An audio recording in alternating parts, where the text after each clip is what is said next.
नमस्कार, मैं शालिनी और आप देख रहे हैं नेशन न्यूज। आपकी आवाज आई। बढ़ते हैं आज की बड़ी खबर की ओर। महाराष्ट्र में कक्षा 1 से 5 तक हिंदी को अनिवार्य करने पर शुरू हुआ विरोध। ठाकरे ने कही ये बात।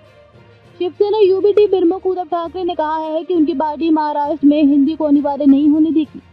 राकांपा शरद चंद्र पवार की नेता सुप्रिया सुले ने भी हिंदी की अनिवार्यता पर कहा है कि महाराष्ट्र में राष्ट्रीय शिक्षा नीति NEP 2020 की जबरन क्रियान्वयन में मराठी को नजरअंदाज करना बर्दाश्त नहीं किया जाएगा।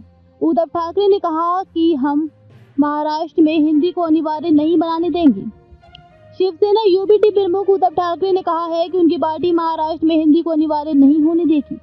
राकांपा शरद चंद्र पवार की नेता सुप्रिया सुले ने भी हिंदी की अनिवार्यता पर कहा है कि महाराष्ट्र में राष्ट्रीय शिक्षा नीति NEP 2020 की जबरन क्रियान्वयन में मराठी को नजरअंदाज करना बर्दाश्त नहीं किया जाएगा।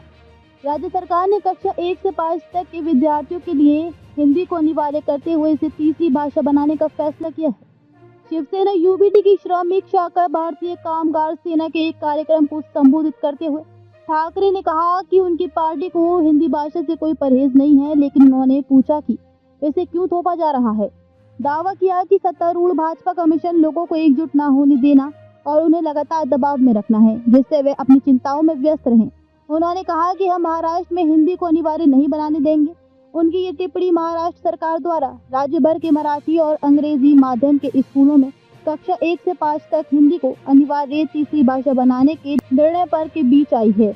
उन्होंने कहा कि यदि आप प्यार से कहेंगे तो हम सब कुछ करेंगे, लेकिन यदि आप कुछ भी थोपेंगे तो हम उसका विरोध करेंगे। हिंदी सीखने के लिए ये दबाव क्यों? पूर्व मुख्यमंत्री ने बताया कि ये उनकी सरकार थी जिसने राज्य में मराठी सीखना अनिवार्य बनाने का निर्णय लिया था। ठाकरे ने कहा कि यदि आप राज्य में रहना चाहते हैं तो आपको जय महाराष्ट्र कहना होगा।